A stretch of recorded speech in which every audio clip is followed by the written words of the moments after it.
think we can kind of just get this thing started. Cool. And yeah, so you want to tell everyone your name and just kind of where you're from? Yeah, sure, man. My name's Kevin Rupert. From the Dayton area originally. Actually, Franklin is kind of my hometown, but I've been, all over this area. I moved around the country for a little bit, so I didn't move back to, the Miami Valley until relatively recently, about a year ago. I guess a little more than a year ago now. I've been doing the comedy thing, trying to keep that going, running a few shows, that's pretty much it. Cool, man. Yeah. So how long have you been doing stand-up? I started about a year and 8 months ago, I think. It was, maybe or a year and 9 months. It was January of 2017. So just a couple years, a little under 2 years. Yeah, exactly. I think around the same time as me, actually. Maybe a couple months after me. Yeah, because I'm about 2 years. That's right. That's right. So that's pretty cool. How did you get your start? So I actually was living in New Jersey at the time, and I had just finished my MBA, and wasn't really sure what I wanted to do, but I knew there were a lot of things that I wanted to try that were kind of on my bucket list, and one of them was stand-up comedy.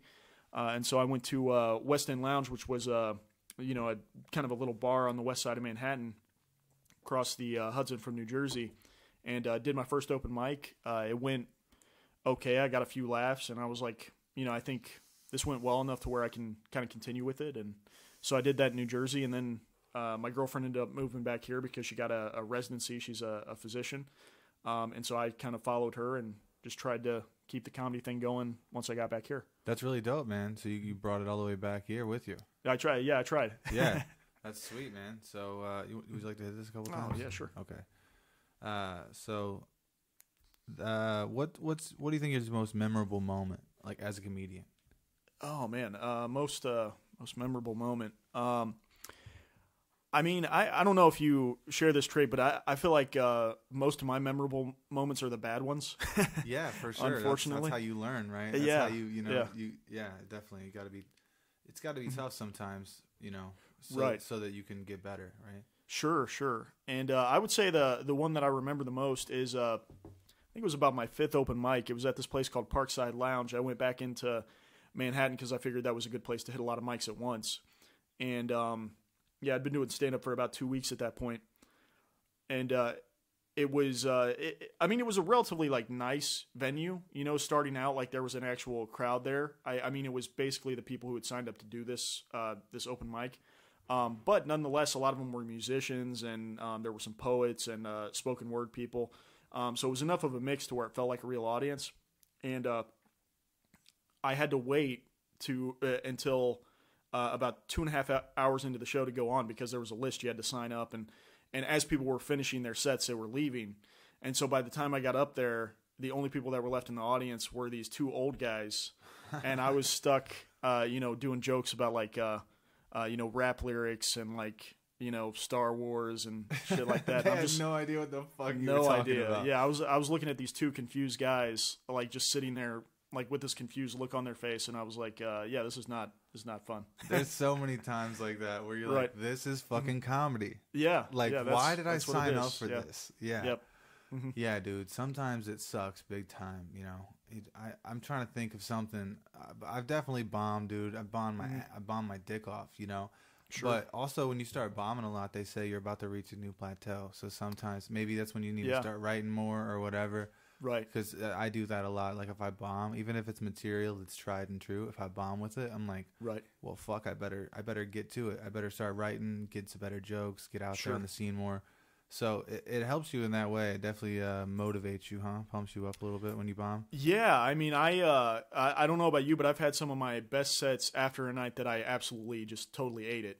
Yeah. And because I think it's because it creates a motivation, like you said, not just to kind of you buckle down and do whatever work is necessary behind the scenes, but also when you get on stage, you're not scared of bombing because you just did the night prior and everything turned out fine. But at the same time, you have a greater desire to do well at it because you don't want to bomb back-to-back nights. It's an interesting mixture, but I think sometimes you have your best sets after a night that you've totally just ate a dick, I completely agree, actually. Yeah, that happens all the time, man. What do you think about doing a lot of mics back to back and doing the same material? I mean, I know it's different when it comes to, say, open mics, right? When you're trying new stuff and the bits might not work, but there's something to be said about those guys who are on the road and they're doing the same shit every night. You know what I mean? How do you feel about that? How often do you do comedy, and how, how much do you think is too much? Yeah, it's a good question. I think it depends on, what your goals are in it, to a degree, and also what your own individual like stamina is. And I'm still kind of figuring that out. But I have noticed that if I do, I think this month, like at least like for the first like 3 weeks, the last few days I haven't done stand up at all, but the first roughly 3 weeks I did stand up almost every night somewhere, and it burns you out after a while to a point where like you kind of lose your sensitivity to it. And I think that takes away the motivation to, do well, because the motivation comes from seeking that laughter. And if you're disengaged and you don't really care what happens because you've been doing it back to back to back too many nights in a row, that motivation is gone. So I do think it is important to like take breaks, and try out new material a lot, at the right venues, I think, because you don't want to, be trying out new material if you're on like a showcase or a show where it's important that you do well. But I definitely think it's important to mix it up. That way you don't get bored, Yeah, and to take yourself crazy. Yeah, and to take breaks when appropriate. Yeah, exactly, man. Yeah, I'm taking a break this week for the holiday already. Now, looking forward to that. Just kind of hanging back, and then hopefully I see something crazy, or hopefully I get some weird idea about what this holiday is or something. I'm looking for shit all the time, as we all as comedians do.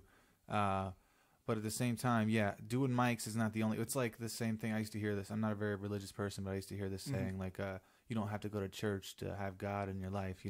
Right. It's the same thing. Right. Like I could be funny without going to mics every night. So it is good. Sure. Yeah, I definitely agree as far as a balance thing. And yeah, man, there's been some nights where I do like, 7 or 8 mics in a week. I'm just crushed, and I'm not. Even if I do well at 6 of them, I'm still not happy when I lay down at the end of the week, because my soul is crushed. Exactly. It's like fuck. I didn't get paid for most of it. It's like comedy is it's a tough gig. So it's one of those things where if you're super resilient though, you can stick around for a while, man. And I think everybody starts. Everybody starts to get a little bit of the profit, and it's eventually there's also like a weird statistic. I forget what it is, who made it, but it's essentially the 10% of people who don't, or it's like the 3% of people who don't quit. 97% of people end up working for those people. Or something along those lines. I believe that. Yeah, so it's just about totally. Yeah, it's just about staying relevant, writing new shit, taking breaks when you need to. Yep. For sure, man. That's good shit. Yeah, so I had a couple other things I want to talk to you about, and yeah, sure, man. Let's see here. So, have you ever met any celebrities? Oh man, actually, it's funny. You're on John Glenn Road. I had dinner with John Glenn one time. Really? Yeah, it was crazy. This was. Don't tell everyone where I live. Oh yeah. Oh yeah. Sorry, man. Sorry about that. Okay. I didn't even think about it. But no, it was Washington D.C. I was doing an internship there. This is about 10 years ago now. And it was part of the John Glenn Washington Academic Internship Program. So he essentially sponsored the whole thing. And he was one of the main reasons why I was able to go out there, because his scholarship paid for my accommodations. Otherwise, I would have been screwed, because we were in this place called the Congressional, which is like, a stone's throw from the Capitol building. And it's about $1,200 a month per individual, and it's dorms, Wow. So essentially it's $2,400 per unit, basically, and there's per month, and there's no way I could have afforded that, because I was there for 4 months. So the internship program and the scholarship fund helped finance that, and so toward the end of the semester, because it was an entire semester I was doing at Ohio State that I spent there in D.C. as part of this program, we got to sit down and have dinner with John Glenn, and then talk to him for a while afterward. And I think his wife was there as well. I think they both passed away in about the past 2 years or so. But he was super cool and really, helpful in terms of advice and stuff like that. And that's sweet. And he was a really good guy. I think that's the main. most of the celebrities that I've come into contact with are in the world of politics, so they're not even really celebrities. They're just people who are on like cable news, yeah, and stuff like that. Interesting. Yeah. Other than that, I can't think of any like major actors or musicians that I've come into contact with. So John Glenn was one of the guys on the Apollo 13. Am I right? He was the first man to orbit the Earth. The first man to orbit the Earth. He didn't land on the moon. Correct. Okay, that was Neil Armstrong. That's Neil Armstrong and Buzz Aldrin. Neil Armstrong walked on the moon. I don't know. There were a few other individuals that also did, but I don't remember their names. But John Glenn was the first guy to orbit the Earth, and then he returned to space as part of the space shuttle program when he was in his 80s. Or it may have been 70s, but he was the oldest person to go into space. Whoa. As well. So he lived an interesting life. He also was a U.S. senator for a long time and ran for president in like 1984, I think. Wow, dude, that's really dope. He did a lot of shit. Yeah, dude, he really did. You know a lot of shit about John Glenn. Yeah, he was a cool guy. I enjoyed talking to him. I got to talk to him for about 45 minutes, so it was fun. That's dope. Just that night at the banquet, or like during that ceremony situation, or okay, yeah. He was like, "I'm never coming back here again." Right? You didn't see him around campus or something. Yeah, exactly. So, where do you get your inspiration from when you write? That's a really good question, man. I feel like I'm one of those people who, like, if I'm going to write good material, I really have to dig deep. You know, like I have to like shut everything out and just search for, you know, the funniest thoughts I can come up with. Like I've tried the method of, waiting, and letting stuff come to me, like stuff that I, see throughout the day and just kind of drawing material from that. Yeah. Kind of getting that flow state. Exactly. Yeah. And that from time to time, like I've come up with a decent bit with that method, but for the most part, the best stuff that I've come up with, I've just sat down and thought like, I'm going to write some really funny comedy. I'm going to dig into my brain and like find the funniest thoughts I can think of and then just expound upon them. So the inspiration really just comes from just reviewing like thoughts that I've had and trying to mine them for funny ideas, basically, and premises. Yeah. Mm-hmm. That's dope, man. So you just basically grind it out. Mm-hmm. Right, you get totally get your wheels turning, start typing, get those words down, man. Mm-hmm. I'm the same way, and a lot of times you'll write shit. You'll have a bunch of shit, yeah, sure. But then there's one or two little things in there, and you're like, dude, somebody's gonna laugh at this, right? Yeah. You're like, I know this is better than the other shit, but I needed to write the other shit to get to this, and it's like a weird puzzle, you know? Yeah. I found the same thing when I used to write music. It's like this weird. It's like when you hear like some music, like an instrumental or something like that, I used to have the sensation that I could already hear all the lyrics in my head. I just had to like materialize them for other people. Sure. Does that make sense? Like I could already hear it. I just had to dig in there and fucking find it. Yep. Pull that shit. So that's really dope. Definitely. That's really dope. I think a lot of people do that when they do, that the flow state thing you were talking about too, though, is also helpful. Yeah. When you're getting that funny mode, and I think we were talking about earlier that kind of guys that are on tour doing the same gig every weekend, right, for months at a time. Sure, they're in that flow state, right? Yeah, they're probably not coming up. Maybe they are coming up with new shit. Hopefully, right, coming up with a new hour. That's what they ought to be doing. We can only hope, but that's sweet, man. So, is there what's the longest time you've ever been on stage?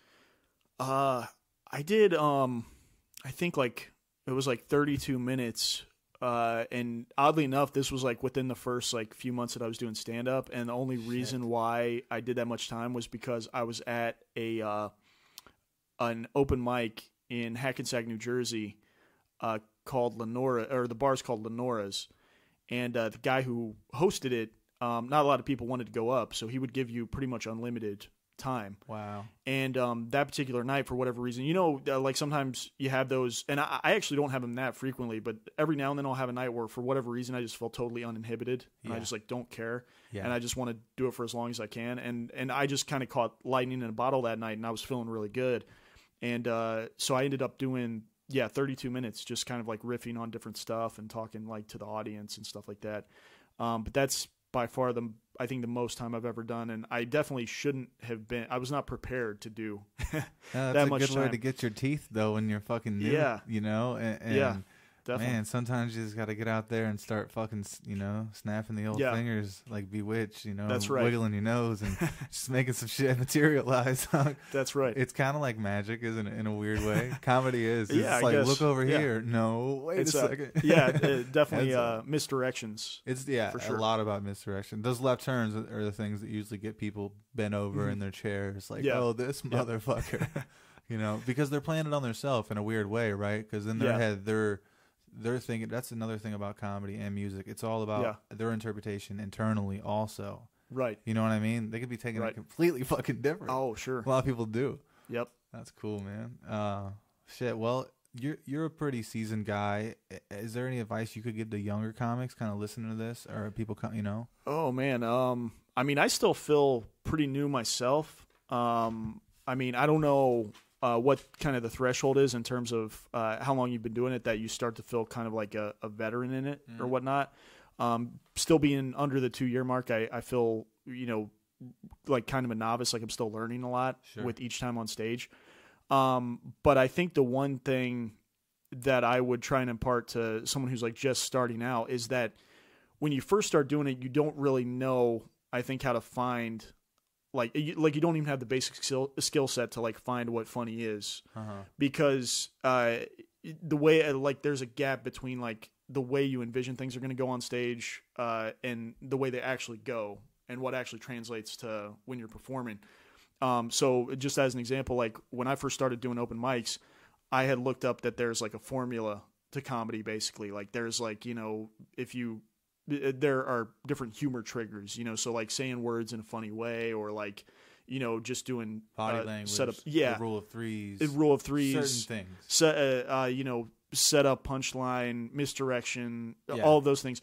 And those things are actual laws that apply to comedy, but you can't try and, in my opinion, I don't think you can sit down with the mentality that you're going to apply an algorithm or a formula to figure it out. You know, like you want to keep the tenets of you know, comedy in mind, but like I think you want to sit down and first and foremost start with thoughts that like you find funny. A lot of art, I can agree with that to a degree because I think it does have to do with there's a formula for sure, right? We have to follow that with every trade or because we're kind of at the mercy of professionals always, right? Right. But at the same time, that being said, I think there's also I'm stoned. I was like, that's all right. I had a really good point. Wait, what did you say again? What were we talking about? Yeah. So, what did you say towards the end? What were we saying? So basically, just I feel like one of the things that I learned, I've learned relatively early on is that like you, in my opinion, I think it's hard. It makes it much harder if you try and find, like, if you try and create funny jokes by sitting down with like a formula in mind. Like I'm going to do misdirection with this one. Right. Right off the bat, like starting kind of starting with that as opposed to like the idea, and then instead of like finding the idea first, finding the humor in the idea, and why you think it's funny, you think it's funny, that's and what then I was applying touch on. the rules. So I feel like all art is like that too. It's about perspective. Yeah, you know what I mean. That's sure. what makes great artists artists because they have a different perspective or a different opinion than the majority of people. Right. So yeah, that's kind of what I was saying. Yeah, I think it does start with a formula, but at the same time, I can agree with you on the perspective part of it. So, Sure. Yeah, that's dope. Okay, so some other questions about kind of what we've been doing here. We've been smoking a little bit of weed here, and I just want to ask. I know you have, but this for everybody else. Have you ever smoked weed? Yes. Okay. Okay. And then when was the first time you ever smoked? Oh man, I think I was like in the 8th grade. Or maybe it was 7th grade, and I was at a Friday night like high school football game, and they used to have where they had like kind of the locker room and stuff like that behind that, you know, between that and like the fencing of the stadium. That was the first time I ever smoked pot. Shit. So who had the weed? How did it go down? Give me some details. I don't even remember which friend it was, but it was one of my just junior high friends. Like he, you know, had a joint and he was just kind of passing it around. And, we all took a little hit. How old were you? I was probably like 12 or 13, something like that. Yeah, I was pretty young when I started too. And like, I don't necessarily advocate that, right? This is like, Sure. This podcast doesn't promote drug use, but at the same time, there's a difference, right, between kids smoking and people like of the age of 21 smoking, for sure. Just like alcohol, I think there's a threshold. But with the laws in place, it creates us doing it at a younger age and things like that. It makes you want to try it because they say that you shouldn't, but it's actually available a lot for some reason. It was like this, it was like this weird thing, you know. It really was for a long time. It's also interesting that for the most part, up until right now, it's been a secret. It's been like on the hush hush, but most people do it. But it's like, and it's kind of coming out of the dark now.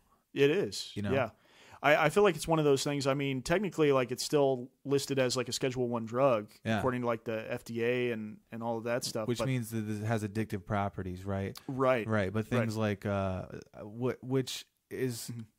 It's interesting, but what I just heard this, that Joe Biden wants to make it a Schedule II drug, which may not be good for us overall, because if you put it in place like cocaine and fentanyl, things like that are for medical use, then what you actually end up doing is letting the government own it, right? Yep. Like essentially because they own the medical industry, and if it's for medical use, then you'll only be able to get it at a pharmacy, as opposed to, I think that's a big question too, is like recreational versus medical use versus just overall well-being. You know what I mean? Because there's something to be said about approaching life in a happy, positive way. Yeah. So are you aware that there's 14 states that are now decriminalized, Ohio being one of them, for marijuana? Yeah, that's what I've heard. So do you know why, or kind of why that's happening? From what I know, it's basically this. Hemp is now legal in the United States, so they don't know the difference. There's just not enough testing. And that's what they're saying. If we catch you with 3 pounds of hemp or 3 pounds of pot, we don't know the difference right now. So it's like a gray area to where people can kind of do it a little more openly, but it's coming, because there's as of January 1st, Illinois will be the 10th state to actually make it recreational. Now, that doesn't mean that everybody can sell it. It's not just like tobacco or milk. You can't just start a farm. You'd have to get a license, which you probably do for those things too. Right. But I think that's pretty cool. But how do you feel about, like, you think that people should be able to do it for fun, or do you think everybody should do it, or just for medical, or how do you feel as far as like the legality of it? Yeah, no, I think it should be totally legal. I think it's much less harmful overall than alcohol is. I mean, I think if and I partake in alcohol pretty much all the time, you know. So I'm totally in favor of it being legalized. I think people should be able to use it whenever they want to. Obviously, I mean, you know, there should be restrictions on exactly, like, you shouldn't be able to, you know, use it vociferously and then, you know, drive a vehicle or something like that. Yeah, in your car or with your kids in the car, right? Yeah, There's times, basic regulations like that. But in terms of like the overall like legality of it, it would definitely be in favor of it being fully available across the board. Yeah. I'm the same way, bro. I'm the same way. I've been smoking pot for a long time. I probably shouldn't have been smoking as young as I was. Sure. But I definitely did, and I'm just one of those people who uses it for a lot of different reasons. Like, I don't think it's just for physical health. I think it's for mental health as well. Oh yeah, you know, sure. I have anxiety, and sometimes I fight depression. Yeah, and I have been for a long time. And marijuana it's none. I don't have any of that when I smoke. I'm nothing. It doesn't. I approach life differently. It's been good for me, but I don't think it's for everyone. I think it's a blanket statement to say everybody should get high and smoke weed, because people vary differently in our body chemistry. Oh, sure. I know some people who have smoked it and they've gotten fucked up and they don't want to ever do it again, and they probably shouldn't, and that's okay, you know? So, yeah. No, I agree, man. For sure. So, well, I guess I asked you that. Let's see here. With your background in politics, how would someone like myself or listeners, what would we do to get like new legislation or new laws put into place as far as the legality of things such as marijuana? That's a really good question, man. I mean, it's an interesting time politically. There's an awful lot of gridlock and dysfunction. We have divided government right now, obviously, in the formal sense, because we have the Democrats controlling the House, Republicans controlling the Senate. And then the presidency controlled by Republicans. Supreme Court is largely conservative. So whenever you have a political system like this, I mean, the main thing that's going to move legislation is results at the ballot box. You know, so like if you have a specific agenda item you're trying to get done, you're going to want to find out which party is most in support of it, and then try and support them and try and ensure that they gain a majority in the legislature. Holy shit! That's how you do it. I think that's the most effective method. That seems weird to me that you have to like find someone who's may or may not be down with what you're down with, and then you have to pick them, and then you have to ask them. Yeah, you have to get a bunch of people in your area right together first. Sure, as far as petitions and things like that. That's one way to organize. Is that how you organize? So what else would be? So let's just say I got is it a state delegate, right? I pick him, and then he gets voted as the governor. What would be my next step to kind of get some new laws in place for weed if we want to decriminalize it here in Ohio? Well, if you supported a gubernatorial candidate who agrees with your position that you're trying to get passed, and then he ends up getting elected, the next step is just to continue lobbying him while he's in office. Because in theory, I mean, if he is going to keep his campaign promise, then if he can get the legislature to go along with whatever the idea is, then the work is essentially done. But the reality is that a lot of the time that politician who promised to do that thing while he was campaigning isn't necessarily going to follow through once he's in office. Also, he's going to have a lot of different stakeholders to contend with in order to bring that legislation to fruition. So he's going to have a legislature that he has to work with, and it may or may not be controlled by the other party, which is extremely relevant. He's going to have to, try and create a proposal that isn't going to get halted by the judiciary, like in the state Supreme Court, or the U.S. Supreme Court for that matter, if it eventually gets to that point. So basically, the best thing that you can do once you get that person in office who's advocating for that legislation you want passed is just continue to push them, and basically just hold them accountable. So how do we find those people in the first place? Yeah, it's a good question, man. I mean, I think you just look at different people who are running for office, and decide which one, agrees with the thing that with your biggest priority. Okay. And then that's probably the best way. Or, I mean, I think a lot of people should run for office themselves. Like, even if it's not like at a statewide level, like I think you can run for office, for a local state senate or state house seat, or you can run for city council, or, I mean, I'm a big believer that like people have the potential to like be the change that they want to see, Yeah. So, a lot of different options, man. Wow. For sure. That's really cool, bro. Wow. I think people are going to get a lot out of this, man. So I definitely feel like I have. So could you tell me more about like your background in politics and sort of maybe some of those cool interactions you've had with some politics or something, you know what I mean? Yeah. Can you kind of dive into that for me? Yeah, sure, man. Actually, it's really funny because, right now the Democrats are because we have an election coming up in 2020. So there's a Democratic primary going on right now. The voting hasn't started. I think the first primary is in Iowa in like February or something like that. Maybe January. I can't remember. But a lot of these different candidates that are running on the Democratic side, like I've had actual interactions with. So it's kind of funny to look at it and evaluate them based not just on like what they're saying like on the campaign trail, but like think about like what they were like as a person. Like, for example, like Elizabeth Warren, when I was interning for Senator Sherrod Brown, who's the senior senator from our state, she was the head of the Consumer Financial Protection Bureau at the time. She called into his office it was actually about this time 9 years ago, because it was over Thanksgiving break. And she called the main line. So like she didn't like call like the chief of staff or anything like that. She called the general line that she found off the website, which I was an intern, so I was responsible for answering those calls. And there weren't many other people in the office because it was Thanksgiving, break, and so a lot of the, what staffers like were at, like they'd left and gone home, and so she calls in and she's looking for somebody to talk to in the office who's still available because she wants to talk about legislation, and I couldn't find anybody, so I literally had to keep her on hold and just keep running around the office trying to find somebody to relay this lady to.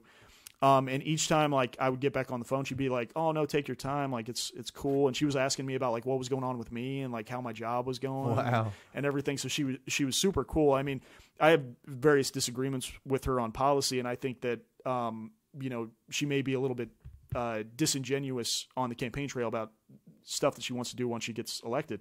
Now, could you touch on that a bit more? Oh, sure. Yeah, I think things you disagree with her about as far as her policies. Well, I'm a little bit concerned with her stance on healthcare because she's like she's dithered a little bit. Like originally, she was supportive of what they call Medicare for All, which is essentially Bernie Sanders' proposal, and then she kind of backtracked on that and said, something akin to like Medicare for All who want it, which is like a totally different policy position, which involves like keeping private health insurance intact, I think that if you're going to get something that's closer to like a single payer healthcare system, which is what I support, like you have to come at it from a position that's further to the left. Mm-hmm. And so I disagree with her on like her approach on that. But I mean, to a large extent, I agree with a lot of what she says. I mean, there's some identity politics stuff I don't necessarily like a whole lot, but I just go back to the interaction I had with her, and I feel like she's like a genuine person. Like I feel like she really cares about people, so yeah, I think sometimes like looking back on that stuff like provides a little bit of insight and kind of influences like whether it should or not, it biases me toward one candidate as opposed to another, Yeah. But yeah, no, she's interesting, and a lot of the other candidates are as well. I had a really super brief interaction with Bernie Sanders one time where I just said hi to him, and he was like, "Hi, how are?" Like he just said hi back, and that was it. Yeah. But yeah, Elizabeth Warren I had that conversation with, and she was pretty cool. What do you think about guys like Jeff Sessions saying that good people don't smoke marijuana? That's just fucking ridiculous. Is that crazy? Yeah. Is he still is he out of office now? He's running for Senate in Alabama. Okay. He was the Attorney General, and then I think he resigned because Trump may have fired him. I think he resigned. There's a lot of shit going on that I don't understand, but it's crazy. From out here, what it looks like to me is that some fucking rich cowboy, like the kind of guy that Bush wanted to be, the kind of guy that he portrayed himself to as the public, right? Right. To the public. Right. I think that guy is really in fucking office now. And he's got money to play with, and he doesn't give a shit about these guys, the money, the lobbyists. He doesn't need it, right? Because he's just like playing a game. He's a rich psycho. I love him, bro. I don't even watch politics. I know nothing about it. But I love what the fuck he's doing because there's shit getting shooken up in Washington, right? And all over the country, because of this shit. But what's crazy is if you start saying that you like him, all of a sudden I'm racist or I'm like a conspiracy theorist, and like I've been hearing like a weird lot of weird shit attached with Donald Trump. Like you can't. You almost want to be careful about what you say in public. It's crazy, man. And I as someone who actually comes at politics more from the left, like I may be in the minority on this, at least among like sort of people who are generally agree with the policies that I like, but it really frustrates me when people characterize Trump supporters as racist and like homophobic and xenophobic and all of that stuff, because I feel like any voting bloc, like no group is a monolith, right? And also I think a lot of people supported Trump simply because he was an adversary to the system that they despise, that's disenfranchised them economically.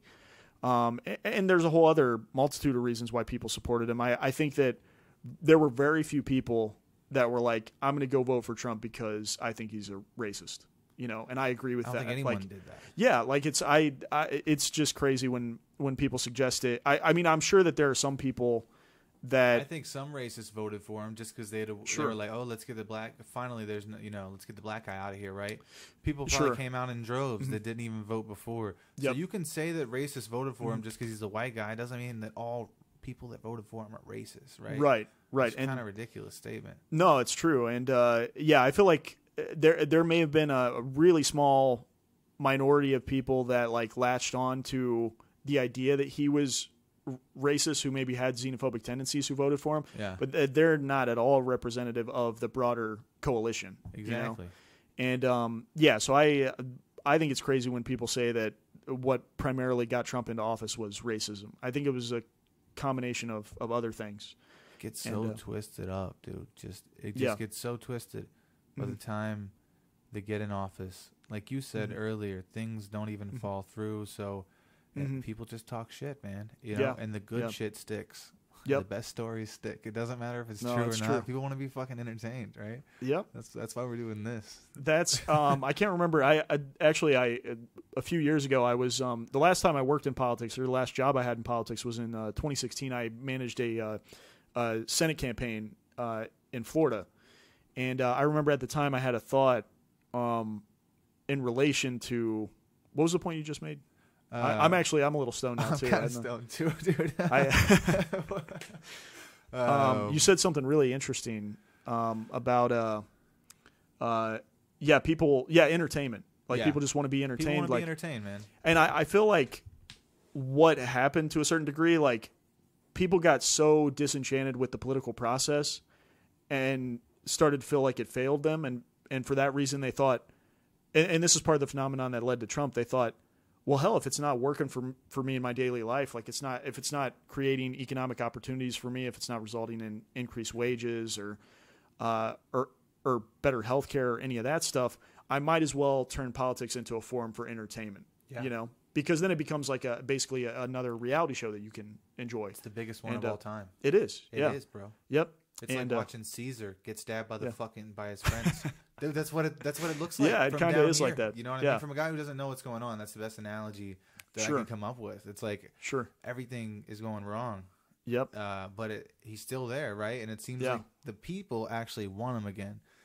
It's going to be interesting. I mean, I'm not a Trump supporter, but I don't think. Who's running for him, and who would you vote for if it wasn't him coming up? Well, I probably will vote for whoever the Democratic nominee is. That like most likely, unless it's.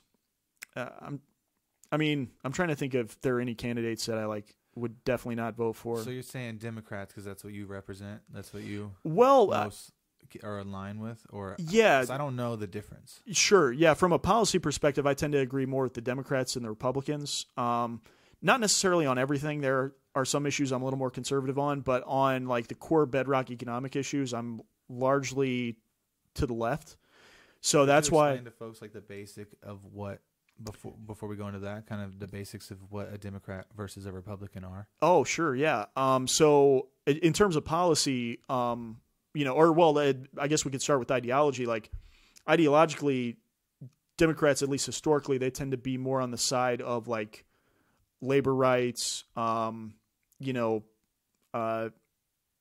progressive tax system, so that's essentially like higher tax rate for the rich generally, more investment in social programs, that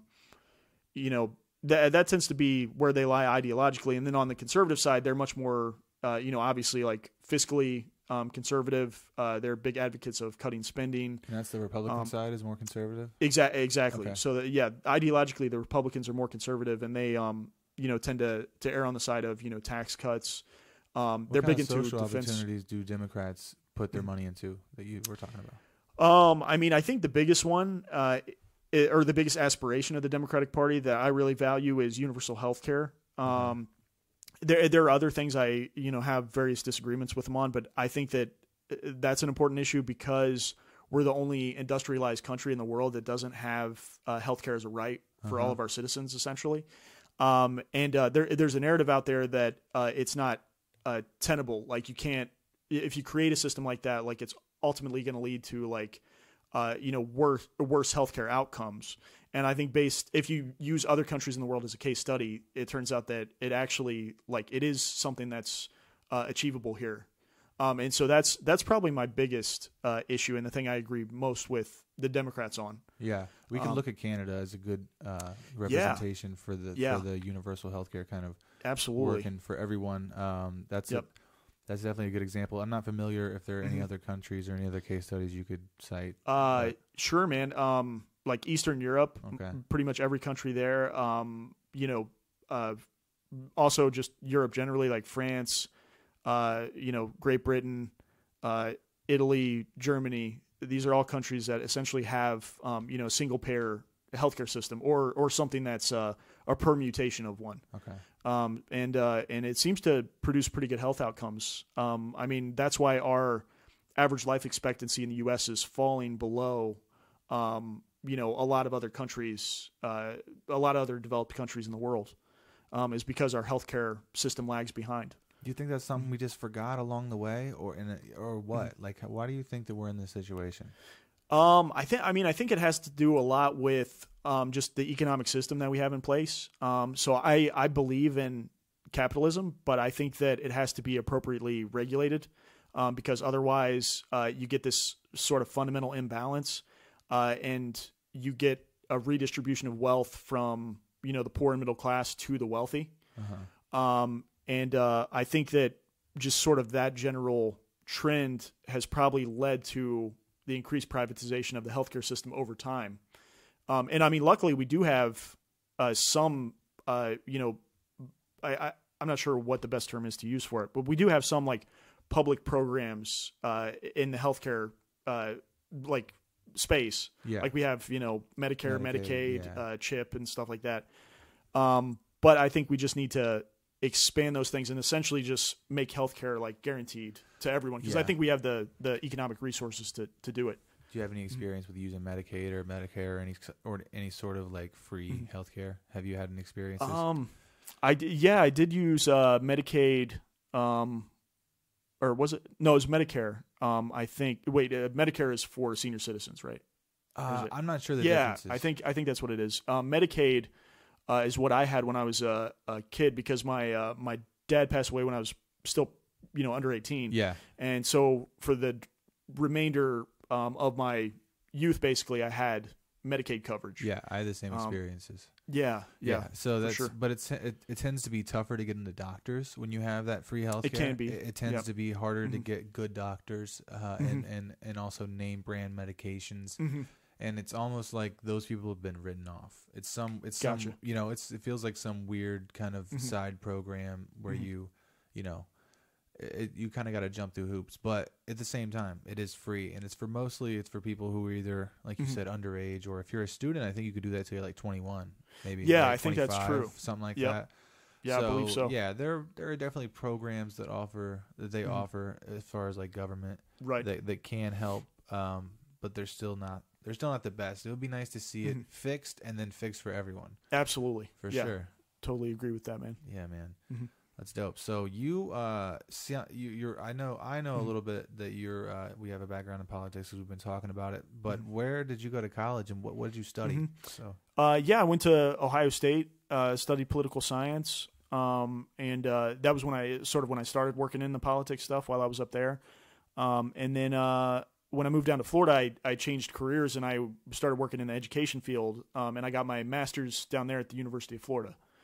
So those are kind of my two. It's weird to have those as my two alma maters, because like Ohio State and University of Florida kind of have like a traditional like sports rivalry a little bit, because they're the Gators versus OSU. Exactly, because they played in basketball and in football. They played in the national championship against each other. But you're a traitor, Kevin. I know. Yeah, that's what I felt like, But yeah, so those are my two schools. Sweet, man. Yeah, that's dope. So.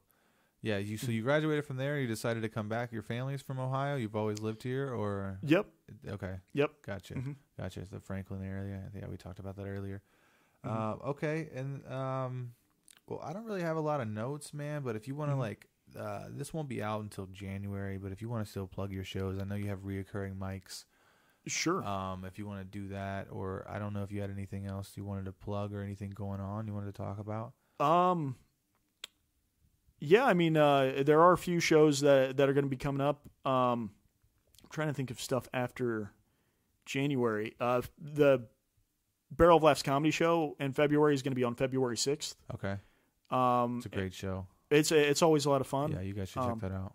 Yeah, I'm probably gonna revamp that one a little bit this year and make it like try and spice it up a little bit, because I feel like we had a good first year, but like there are some things that I want to change, like after having a year of experience running it. So I don't know exactly what we're gonna do, but I think it's gonna be a lot of fun this year. And then I still have to schedule Billy's, but we'll be returning in January or February. Okay, and probably that's as Lebanon, right? Billy's Beer and Burgers. Yep, and that'll be like an every Wednesday thing. Most likely, that's what we did this past month, and I think we're going to continue with that. Is that open mic, or is that you're booking that? I think I'm going to convert it to an open mic. I think it makes the most sense with that model. You know, I may keep it as like a show that has like a lot of bucket spots. Yeah. So I might do some sort of hybrid or something, but. I like that. It's definitely an open mic atmosphere, though. But I dig it. It's a good little ride, but it's fun to it's fun to work different rooms. So, yeah, sure. For comics out there who don't know, you guys should check out Billy's Beer and Burgers on Wednesdays in Lebanon. Yep, starting in I'm not totally sure yet, but January or February, depending on when we decide to kind of bring it back. Okay, and then where is the barrel? That's in Centerville? That's in Springboro. Springboro. So Springboro, Ohio, that's the Centerville, and then February 6th, right? February 6th, 8:30 p.m. 8:30 p.m. And then that is actually, you have paid professionals. That's going to be a real comedy show, right? People can come and see that. Yep, exactly. So I know you usually book a really good show, man. That's why I wanted to get you on here. Yeah, you've definitely, hooked me up, put me on a couple of them too, so it's always awesome. Yeah. No appreciate problem, the love. And yeah, man, I really appreciate you coming over and hanging out and kind of smoking with me and talking about all this shit. So yeah, man, thanks. Absolutely, dude. Thank you.